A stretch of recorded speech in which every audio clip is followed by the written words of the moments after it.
नमस्कार, बिहार न्यूज देख रहे हैं आप। मैं हूं सुमन राज। बुलेटिन में सबसे पहले बात पटना गया रेलखंड की, जहां से एक्सप्रेस ट्रेनों का परिचालन दानापुर कंट्रोल के आदेश पर शुरू कर दिया गया। इस बात की जानकारी स्टेशन प्रबंधक धनंजय कुमार ने दी। जनशताब्दी एक्सप्रेस पटना से हटिया जाने वाली और हटिया पटना एक्सप्रेस ट्रेन का परिचालन शुरू कर दिया गया है। 5 दिन से 16 तारीख से फंसे हुए हैं। 16 तारीख से कहाँ किसी 16 तारीख के आए थे, 17 तारीख से फंसे हुए हैं। किसी संबंधित के यहाँ थे या प्लेटफॉर्म पर नहीं आए थे कोई परिवार के यहाँ, उसके बाद जाने का ट्रेन नहीं मिल रहा है। कितने दिनों से यहाँ ट्रेन नहीं मिल रहा है? 17 तारीख से। अभी सुपर गई है और कुछ गाड़ियाँ शाम में चलेगी, लाइक वगैरह का कुछ अच्छी है। इसके बाद सारी गाड़ियाँ सामान हो जाएगी। कब से सामान होने की उम्मीद है? उम्मीद है कल से सामान हो जाएगी। किनके आदेश पर ये प्रचालन शुरू हुआ? दानापुर मंडल के आदेशानुसार। बिहार में अब नगर निकाय के चुनाव की बारी है। हालांकि अभी तक इसकी अधिसूचना जारी नहीं की गई है, लेकिन प्रत्याशी इसकी तैयारियों में जुट गए हैं। इस बार के नगर निकाय चुनाव में कुछ बदलाव किया गया है, जिसके तहत मेयर और डेप्यूटी मेयर का चुनाव अब सीधे आम जनता ही करेगी। इसी कड़ी में पटना में मेयर चुनाव को लेकर बिट्टू सिंह और रितेश रंजन सिंह ने मीडिया के साथ अपनी बातों को शेयर किया। बिट्टू सिंह ने कहा कि मेयर पद पर चुने जाने के बाद राजधानी के विकास के लिए कई मंचों पर एक साथ काम किया जाएगा। सबसे पहले तो मैं पटना नगर निगम वासियों को तहे दिल से अपना प्रणाम करता हूं। जैसा कि आप देख रहे हैं, पटना में पिछले 2002 में चुनाव हुआ था।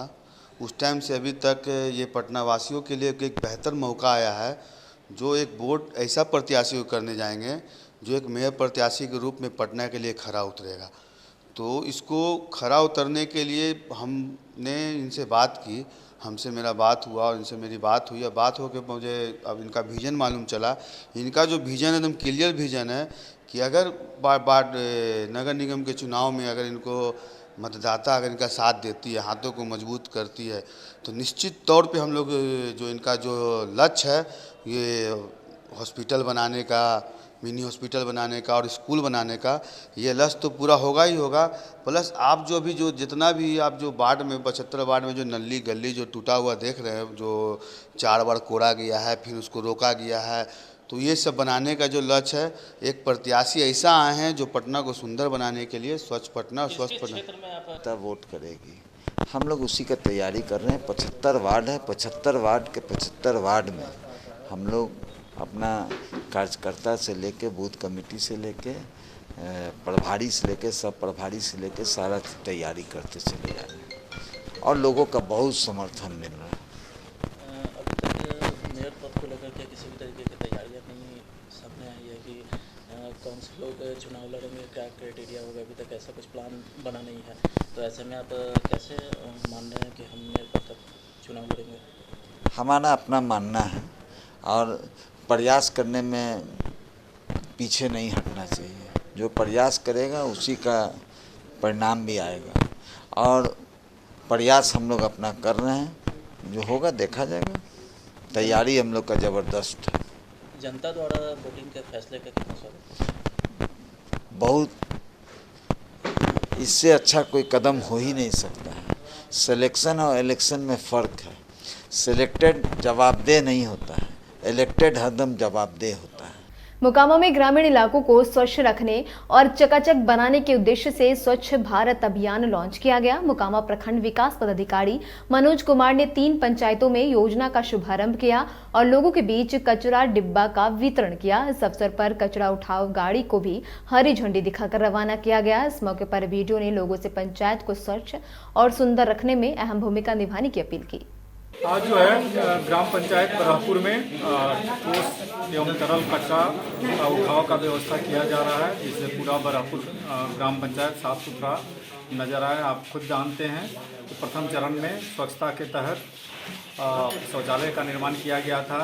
अब सरकार की योजना है कि सभी वार्ड में कूड़ा का उठाव हो, उसका निस्तारण ससमय हो, ताकि पूरा ग्राम पंचायत। खबर राजधानी पटना से है, जहां मीडिया से बात करते हुए राष्ट्रीय जनसंभावना पार्टी सुप्रीमो उपेंद्र साहनी ने कहा कि अग्निपथ सेना भर्ती योजना में जो छात्रों ने आंदोलन किया है, कहीं न कहीं पुलिस प्रशासन की लचर व्यवस्था देखने को मिली है। सुनिए मीडिया से बातचीत करते हुए और क्या कुछ कहा राष्ट्रीय संभावना पार्टी सुप्रीमो उपेंद्र साहनी ने। केंद्र सरकार के द्वारा अग्निपथ योजना जो लागू किया गया है बहुत अच्छा है, हम सराहना करते हैं। साथ ही साथ बिहार में डबल इंजन की सरकार है, लेकिन सरकार के द्वारा जो आगजनी किया जा रहा है छात्रों द्वारा वो कंट्रोल नहीं कर पाते हैं, यानी बीजेपी और जदयू में पट नहीं रहा है। इसलिए बार बार बयान संजय जायसवाल जी का आ रहा है कि जदयू के द्वारा जो हमारा मुख्यमंत्री है उसे कंट्रोल नहीं हो रहा है। सही बात है कि सभी जगह जो है ना तौर पर हो रहा है ड्यू टू मुख्यमंत्री नीतीश कुमार के कारण, क्योंकि लॉ और ऑर्डर जो है ना कंट्रोल नहीं हो रहा। खबर वैशाली से है, जहां NH-22 पर अलग अलग सड़क हादसे में 3 की मौत हो गई जबकि 4 लोग घायल हो गए, जिन्हें प्राथमिक उपचार के बाद सदर अस्पताल हाजीपुर में भर्ती कराया गया है। पहली घटना NH-22 पर स्थित भगवानपुर की है, जहां ट्रक और स्कॉर्पियो की टक्कर में 2 वृद्ध की मौत हो गई जबकि स्कॉर्पियो सवार 3 लोग घायल हो गए। वहीं दूसरी घटना NH-22 पर गोरौल थाना क्षेत्र में घटी, जिसमें मुर्गी लदे एक पिकअप ने सड़क किनारे खड़े ट्रक में पीछे से टक्कर मार दी, जिसमें पिकअप के पड़खच्चे उड़ गए और उसमें सवार एक व्यक्ति की मौत हो गई जबकि एक घायल हो गया। पूर्वी चंपारण जिले के शहर से सटे मजुराहा गांव में एक अनोखी शादी हुई, जहां गांव में एक कुत्ते और कुतिया की शादी कराई गई। यह शादी पूरे हिंदू रीति रिवाज के साथ की गई। शादी के लिए मंडप बना था और बारातियों के खाने पीने की व्यवस्था भी थी। बाराती भी डीजे के धुन पर खूब डांस करते दिखे। सबसे खास बात यह रही कि बाराती और सराती दोनों एक ही परिवार के थे। क्या क्या खाना बनाया? शाकाहारी है। शाकाहारी क्या क्या बनाया? चावल दाल सब्जी है। चावल दाल तो अच्छा लग रहा है। अच्छा लग रहा है।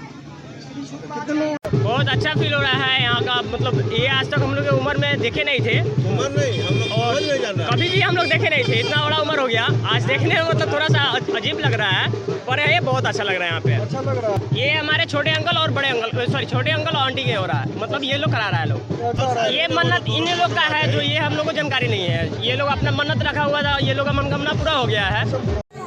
बोले जा रहा है शादी किसका? बसंती के कोलू के। हाँ दोनों बहन सोच के किए थे। उसे थे पाले थे, उसको खिलाते पिलाते हैं तो सोचे कि ये लोग का शादी कर देते हैं, हमको अच्छा लगता है। ये पूजा भैरव बाबा का हो रहा है। भैरव बाबा का जी। अच्छा, तो आप लड़का पक्ष से लड़की पक्ष से? लड़का पक्ष और लड़की पक्ष दोनों पक्ष का हम लोग मिलकर कर रहे हैं। भैरव बाबा का मांग है, हमारे यहाँ कुछ मनौता है इसीलिए। अच्छा, मनौता है। बाढ़ में अथमलगोला थाना क्षेत्र के करजान गांव के पास बाइक सवार अपराधियों ने पिता बेटे की गोली मारकर हत्या कर दी। मिली जानकारी के अनुसार लक्ष्मी नारायण सिंह अपने बेटे धर्मवीर के साथ कोर्ट में गवाही देकर घर लौट रहे थे। इसी दौरान पूर्व से घात लगाए अपराधियों ने गोली मार दी, जिसे आनन फानन में ग्रामीणों द्वारा सदर अस्पताल लाया गया, जहां इलाज के दौरान लक्ष्मी नारायण सिंह की मौत हो गई। वहीं गंभीर रूप से घायल बेटे धर्मवीर कुमार को बेहतर इलाज के लिए PMCH रेफर कर दिया गया। अभी तक हम लोगों को जो जानकारी मिली है उसके अनुसार बख्तियारपुर थाने में 2 वर्ष पूर्व एक मर्डर का केस हुआ था। उसी केस के सिलसिले में ये लोग गवाही देने के लिए बाढ़ आए थे और यहाँ से अपने गांव लौट रहे थे। सिरसी है घांग में, बख्तियारपुर थाना अंतर्गत, वहाँ के रहने वाले ये लोग हैं। उसमें लक्ष्मी सिंह और धर्मेंद्र 2 लोग जा रहे थे, पिता पुत्र हैं। दोनों को गोली मारने की कोशिश हुई है। एक सिर में गोली टच करते हुए निकल गई है। उनको क्या इंजरी है और क्या चीज़ें उसकी डिटेल्स ली जा रही हैं। एक व्यक्ति का अभी तक देहांत हुआ लक्ष्मी सिंह का।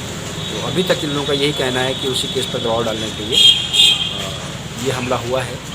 बट अभी तक की प्रारंभिक पूछताछ में ये बात ये नहीं आई है सामने कि पूर्व में कोई धमकी इस तरह की मिली हो जिसके संबंध में पुलिस को सूचित किया गया है। और इसी के साथ इस बुलेटिन में इतना ही। तमाम अपडेट्स के लिए बने रहें बिहार न्यूज़ के साथ। नमस्कार।